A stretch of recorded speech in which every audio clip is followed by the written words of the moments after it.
Anar malakan yam kan adiala kontin ba Läär linguase me kan Nuer online TV channel te kon keri pon be kon linguase me chalat kume SPLA ayu me gor ken ni kume mo rai ke selbe ke me yadi tere wi ka jongle state biara yu palpin ka liengda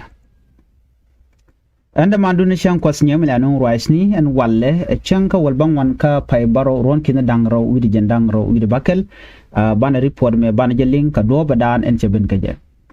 mi jira ma jidit gwasme kan online TV channel donc jen changan yam kaji gor jeno jender channel de support de subscribe kan online TV ka YouTube ka de follow ka Facebook page da de online TV de follow ko mi tete keri pon mi benda shwa mala shibe ka da shwa mala shibe kaji ka pet gwada dan pay larich te keri pon mi chalat gwasme warga mi cha gor kume SPLAIO kume SPLAIO sholken kume morai ke selbe ke ma yadit rewi ke jongle no de ka dil jien ka widang jok ala tri contest tin content ji SSPDF teketin akene de ka dil jien me kol ke warga miskana gwar kume kirma yadit ka jen warga da bana focus tin ke bana lat ke ngum choda lat ke ametedi malat ke mo kume SPLAIO mo gor ke ni kume morai ke mo selbe ke ma yadit bari pod me bana jelingo gwa ke lode gwasa me ngay kon diala kon lat kurudin ka jongle state senior official ki Köör medit ki melem ka Sudan People Liberation Movement in a position ala kume SPLAIO sika teke warga mi chikana gor ka gor kan ni Sudan People Liberation Movement in government ki kume SPLM IG eno de ke jien eno ka widang jok kawidang Dr. To tikare wike jongle state. Akane go na yen bi ajen ka 3 counties administration. Tin content chia kep ke chia nang kukume SPLAIO. Mika yene it no go den adega tekamal di endil yen tin ken widang Dr. To cha jo mo cha jo kwen. Ken counties ni dang Dr. Kon chalat kume SPLAIO and ode kume SSPDF ke de ni SSPDF de ka jenten county nya me wuror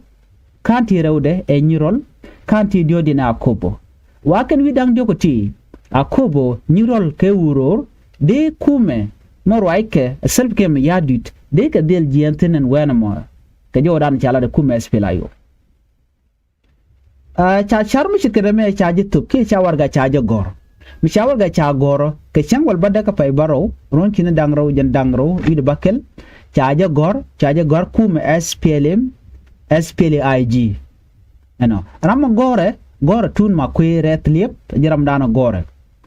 kaj jaram dan ala chairman ka kuma SPLAIO caucus ka Uror County jaram dana ke Uror County shall chude tun ma kwe retlip jaram dana gorwar ga mo ke jaram dan laro nene dine dialtin koni te ka Uror nyirol kana kobo de ka dil jena la dine SSPDF ka jaw chalat gwaseme information dana chinu kila dana chalat generwaje ke kui greater Nuer community netin kon shunkel ke kume SPLAIO tin shunkel ke Dr. Yegma Chaten Durgon ka kwere rewde no yet Nathaniel Perino mala acting chairman tama ka commander in chief ka gwaze te Dr. Yegma Chaten ti jenene ko jaram dan la tidian anjo mo chitkana me Läär me chakwene ja jojo no ne dial gorgi jeno de jangaje no ngum tuok re wucin binemi ko gote kono cha kebe dini SSPDF ka got kume SPLAIO no wal kwala goro kende ke jien me kane de no kamal so te mi cha kulat ka do badana lat kan jo mo ke je ki warga ngwar ke kume kirme yadit kume SPLAIO take reason ni ki take dup te gwe keno de mal dere ben kaja kan dup te toni aken kwala gor kume SPLAIG men right self me yadit tun ma koy mala chairman ka Uror te jom chalat gwasmene chalat wonene warga me we ka Governor Dr. Guy Cook men keb jongle no eno watch SPLAIG administration ki SPLAIG ne di ala konin te ko Uror tinde ga nyirol kana ko ba counties ko kene ti kan wi dang jok ti kene tin kon tin jake lo Nuer community ko bi ki chuch so akajien tel kor ka jodan jikana lat ko bi situation ba kula normal ka jawo chala da kuma spele mayo akane nget kana no nena mishi kuma self ke miya jigi jien ka kan tin dang jok ti akane tel kor mu network ko wodi ala ta kuma SPL ma jin tama rei lo Nuer ke greater lo Nuer community ya joje no nena ne tin wan chuchka so kuje mo ko ba choj ba ja kapchong joke kuma mo raike Dr. Regai Cook mala governor ka jongle state no woike ka kan wi dang jogo tan ko bi choj ba ko kula kapchong a janisi community greater lo Nuer community chicken chunga ya kel choko kuje mo keni moja kon ke space tel kur ke terwal diana ka kan wi dang jok ton teke tok mu bej me chala tin gwasme awodi shushna shush community shuka kam bona dangro bona shunkel ke Dr. Machar ke bona shunkel ke self ke miyadit ajane yen diana gwazamo ko en population managen kine to wana ken chunga kelke kuma spelayo so jaw me milin kona me be ka kuma spela mayo michi kana a statement michi alat a chaling ne dial a public statement ko de ne dial de kan tega ngach kuma dan le rode ka kujemo kan kuma mo raike a self ke me yadit ke kwar jongle ni Dr. Guy Cook tel respond michi nong tel jom mi kana lat ketin kon lat korodien ba ci kuma spela yo ci kan jom mi kana tup kare jam ka chala sk media na dial tim bom men media na kuma ko baling akanetin kon te ka juba kanetin kon te ka jong state no na tuina so ko kujamo to stop the suffering and a dial and content ka quicker mi yadit ka we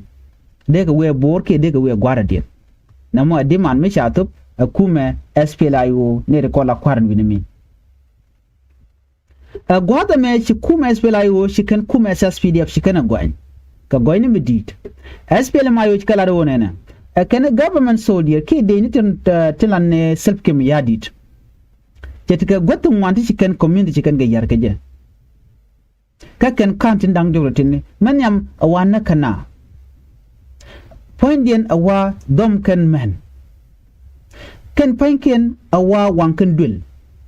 kan panken awa pay can walk la hoga pay ken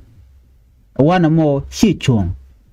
jaken community ko be chuch ka community mo tandien ke civilian shi gidin ngum la kana jen bukan ne de kon nyin kan ga ka bukan kopel bad buka we kan go ne de kon la civilian kan kwaken kan kan ngai kon diale kan wok ke det ke tin dial kon te ga na kan kuna ala tige kamone so mu wa kana kume mula do jene kume wana mo chi chong so kunyo mo ko bi choji me bro kap chong kume mo raike self ke mi yadi aka jen ka kan tre kan tistin kon shalat ko shu nyantam kamichi gan nyogo mo mat kenetin awacha dul de ngan kan cha ka yar ka dul to chit ka dul kume ki dul dial kon chit ka public facilities ti cha ga damage cha market cha wang de ni SSPDF cha LG center dul wal goten konen kwana lel welat ketin mite ram to point ga joyi cha ka yar kan dial cha got pini ke mature konen cha tet cha ka luem akume amene god dial go tin konen go keno de nat de ka nat tegre which ka greater Nuer areas cha ka fekan dial akume man la kuma kin mi yadit gwaza me shi kuma SPL yo chikan nyola den wonene ala take a humanitarian project ta chalat ta chalat ko de na de kan kalok shit ke dul wal ke dial ko ken ko kan te kan ke dul de chari ala ka wa cha ga destroy kan dial kuma morai ke self ke mi yadit ala de ni asas PDF ene me wa chi chong me kum minong no de na de tik la tok why are they doing that ngu mi yerkan kamone ka ku serve the community so kunya mo chala do nene ko bi di albika go gore jeno de ken de nya SSPDF de ga dil jen ka ken 3 counties so ne me chala mala main concern long gwat me ku me spelayo kane de konde la civilian jiwich ten chi ma de ne ko choje shu ken kaje ta danan shi war ki conflict ano che joche no ti choche to gen kwalar no di anat eke shi kwaktin konde la kwak civilian ke chicken kana ate ke mi cha nyong malat ke ku me spela ayo gwat me keler kana no di al konen ku sel ke mi yadit especially ne konte bor ten te ka jongle kana 3 counties ni ti chalatin o de nas de ke jenten ne kon la jikume min na chalat chaga jugno ne mi jin ganwara wunwara mi jin de SSPDF ke jin gallo komiten wenamo ki ganwara kanwara dial ki ganwara kanwan chay jugno jin mi ci tiay ki ci rodo wo gwadan titin ci lu njok ka ganwara community ray witin winami ano watelem balet kiji beben kamal ko jin ganwara chana encourage no de rande jien gwan mi mo mi chujitin de ben queen wara gwata me chaga jogo no de yen kuma spila yo de yen join so na me chala daken top kan message me kan je spila yo no rama mo mi siade jo mi te gwa de ro de ringe je de ben don wer de gwalo chari por mo cha kweneken ka ta dan en cha situation chanen ge ko na chunya kore me che to wanung che ke yar tele dul gora tele dul wal tele latke tele business nothing me let right now ka jenta me ka jongli so kuje mo shol ka kuma kirmi yadi no de ne ko dialo woke ka aduna ne ko lan wore rewini ken na mo me chala de ken alalla on work community ke lew kare report me chaga jogo no de kan dial mete gwate tin de chong alo jinwar kide chong kel ke kume SSPDF mi jin gan wore mi ladde jin wenamo waji tin ka wore don wore so na me report mi chalat ka jena ka tun makwe ke report mi jikan lat ki application mi cha gore ken so na me dara we ka jin gwada dan shaling ka je a report nyam an gore de nyaga yekel en ba roy ka manan shoda lat doro shal ka be gwada ci kume self game yadit chicken jo kala do nene chicken message da ne cha gor kume so da ne chicken rejak ban de nyol len ka report ndo dien en gore no bi gor